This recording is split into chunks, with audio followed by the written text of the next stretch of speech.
Buenas noches, ingeniero. Nuestro artículo a presentar está titulada por las influencias de un muro de corte y la deriva, presentado por Canto Luis José, por Guamán Villazana Andy y Guaricapche de la Sota Hasler. Nuestro asesor es el ingeniero Johan James y nuestro Sayucra. Somos y pertenecemos a la Universidad Continental en la Facultad de Ingeniería Civil. Resumen. El tiempo invertido en el análisis del comportamiento sísmico de un edificio durante el desarrollo del proyecto estructural es de vital importancia. Por tal motivo, en la práctica profesional se opta por metodologías más simplificadas, tales como los análisis lineales, los cuales permiten tener una respuesta adecuada con un tiempo de cálculo menor. No obstante, se carece de data para determinar cuándo es posible usar el análisis estático lineal, obteniendo un resultado aceptable. En la presente investigación se busca dar un primer alcance del porcentaje de error que tiene la aplicación del análisis estático lineal frente a los análisis modales estructurales lineales para edificaciones de concreto armados regulares e irregulares de diferentes alturas. Para lograrlo, se realizó el modelamiento con el software comercial ETAPS a una estructura utilizando los métodos mencionados. La deriva máxima de entrepiso y cortante basal fueron los parámetros de evaluación para esta estructura. Palabras clave: influencia, muros de corte, deriva máxima, análisis estático, análisis dinámico. Introducción. Para sismos moderados, las estructuras de hormigón se mantienen normalmente dentro de un intervalo de comportamiento elástico lineal. A medida que la intensidad de la excitación aplicada a la edificación aumenta, se generan cambios en las propiedades dinámicas del mismo, la que alteran su respuesta. Ordóñez, 2015. En edificaciones de gran altura, de 25 pisos a más, los valores de la deriva máxima de entrepiso y cortante basal por método modal espectral equivalen, como mínimo, a 1.2 veces. Incrementa cuando la irregularidad es mayor. Los valores obtenidos por método estático. Herrera, Bodero y Moreno. Por naturaleza, las estructuras tienen mayor facilidad para soportar cargas verticales, por lo que los muros de corte, al presentar alta resistencia a solicitaciones horizontales, son una gran ayuda y complemento para las estructuras. Maldonado y Durán, 2013. Metodología. Bueno, para el desarrollo de la metodología de este artículo se ha utilizado el software ETAPS, la norma E030 y otras normas complementarias que se han podido observar y también citar en el presente artículo. Bueno, en esta tabla se presentan lo que son las fuentes consultadas que están representadas por artículos, por tesis y por libros. En esta tabla se pueden observar lo que son los artículos y el portal científico en el que han sido publicados y el cuartil al que pertenecen.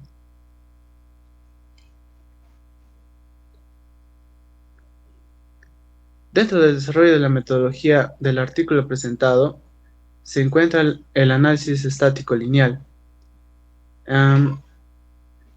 Para esto se ha consultado lo que es la norma 030 de 2018, la norma de estructuras, en la que para el análisis estático lineal se usa el cortante basal, en el cual se establecen variables que en el desarrollo de la estructura serían la zona a la que pertenece, su periodo, su uso, su peso y su factor de simetría. Para los parámetros que se han utilizado en esta edificación tenemos los que se presentan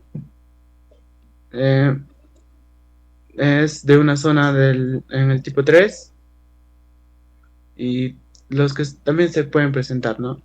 Ubicación, uso, tipo de suelo y el factor R. También lo que se podría observar de una edificación normal, que sería un factor de 2.5. La norma también establece lo que es el peso sísmico que se debe tomar en cuenta para la carga muerta y para la carga viva. En este caso, el 100% de la carga muerta y el 25% de la carga viva. También se puede observar mediante el software de TAPS, se ha verificado lo que es el peso de la edificación, como se puede observar en pantalla.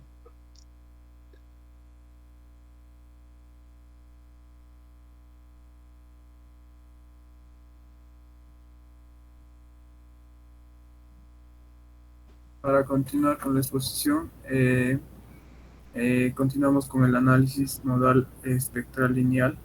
Bueno, López en el 2018 nos menciona que para el análisis nodal, en el proceso utilizado y resolver la vibración, son ecuaciones para encontrar los modos de vibración de los sistemas. Para un análisis de vibración simple, donde el sistema puede ser modelado con un grado de libertad, el natural, la frecuencia y la amplitud máxima.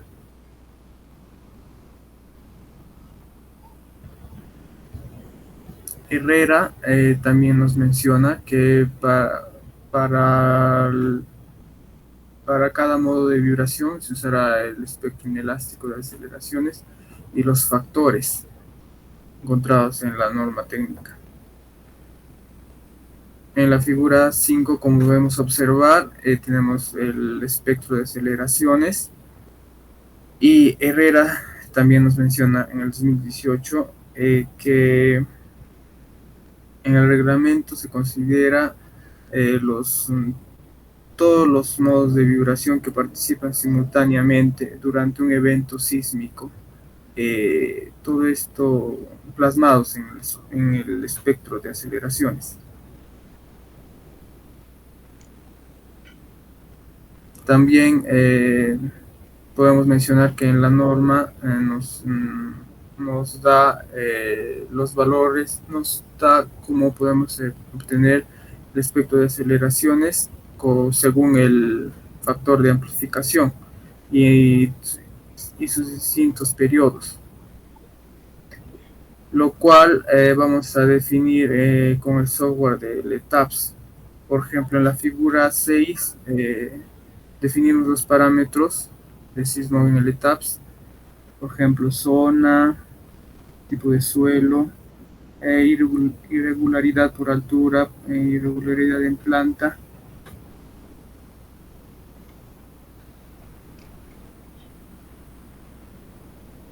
Igual en el espectro de respuesta. Por ejemplo, es esencial definir el sismo dinámico en ambas direcciones, tanto en X como en Y, con un análisis modal, combinación cuadrática completa, obteniendo un valor definitivo para parámetros globales. También, por otro lado, la combinación direccional se define en el tipo SRSS, es decir, la suma de las raíces cuadradas. El amortiguamiento natural de la edificación de concreto de 5% y la excentricidad accidental, de la misma manera que el análisis estático se define con un 5%. Los parámetros globales, tanto como podemos ver los tipos de cargas modales, combinaciones de métodos modales y luego el amortiguamiento que también se va definiendo ahí. En el control de desplazamiento laterales y en planta, que es parte del análisis, la norma nos indica que el desplazamiento obtenido en el análisis lineal es elástico. Y para convertir la estructura de elástico a inelástico, necesitamos multiplicarlo por un factor. Ese factor, según la norma, es de 0.75 por R, si es una estructura regular, o 0.85 por R si es una estructura irregular. En el programa de TAPS los desplazamientos resultan elásticos, por lo que se debe generar una combinación multiplicando los factores por desplazamientos inelásticos. La norma indica que el máximo desplazamiento relativo de entrepiso no debe exceder la fracción de la altura de entrepiso. Estos límites dependen del material predominante. En este caso, en la estructura el material predominante es el concreto armado. Y según la norma, como vemos aquí en la tabla 1, los límites para la distorsión de entrepiso es de 0.007. Entonces, para que puedan cumplir las derivas, como máximo es 0.007, por lo cual pues el material nos permite, y también está especificado eso en la norma. Como resultados, tenemos la determinación del coeficiente sísmico y la constante K. Para la determinación del coeficiente sísmico y la constante K, es necesario hacer un análisis dinámico de edificación, y estas normas nos van a ayudar de acuerdo a nuestros periodos, ¿no? Si el periodo se encuentra menor de 0.5, pues el K será de 1. Sin embargo, como nuestro periodo se encuentra o es mayor que 0.5, entonces vamos a usar la segunda fórmula, que es 0.75 más 0.5 por el periodo, que nos daría un periodo de 1.001. Y para hallar la K, que es lo que tenemos, con el periodo 1.005 nos daría la respuesta como 1.2525.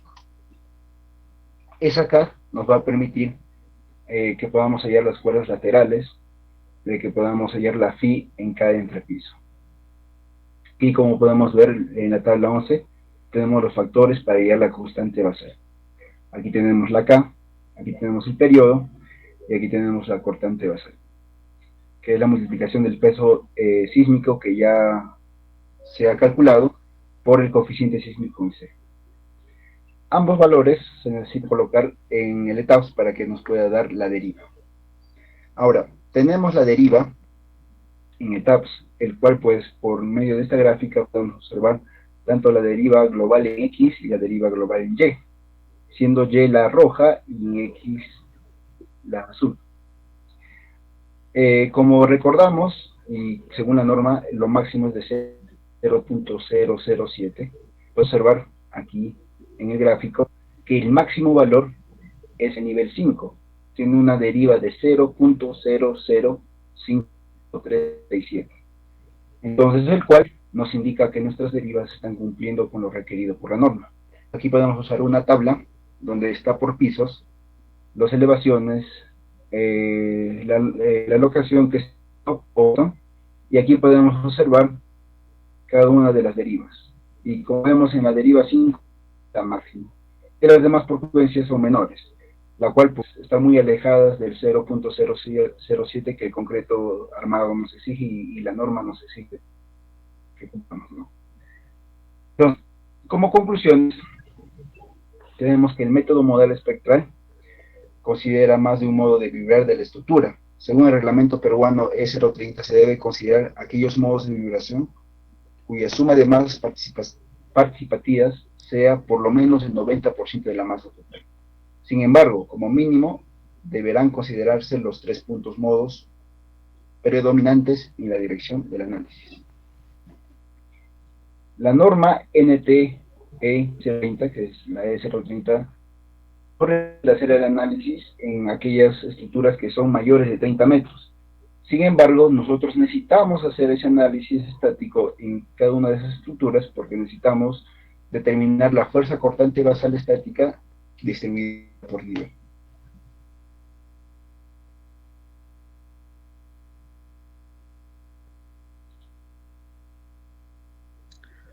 Es posible determinar el coeficiente estático con los valores mostrados, sin embargo se requiere el peso sísmico de la edificación para obtener la cortante basal. También como otra conclusión tenemos que en una estructura de baja altura de hasta 10 pisos, la irregularidad en planta de la edificación no influye en la eficiencia del método estático, independientemente de si presenta torsión o en esquinas entrantes. El método en mención es bastante conservador y puede aplicarse con certeza. Las derivas en un modelamiento estructural se interpretan como desplazamientos de cada interpiso. Y cómo estas derivas son influenciadas por los muros de corte, es porque los muros de corte proporcionan estabilidad rígida. Ya que los muros proporcionan estabilidad rígida, hace de que los desplazamientos sean menores. Como consecuencia, las derivas pueden cumplir con lo requerido por la norma. Tenemos referencias y también tenemos los anexos de los anexos de los resultados en general, ¿no? Con lo cual pueden encontrar. Muchas gracias.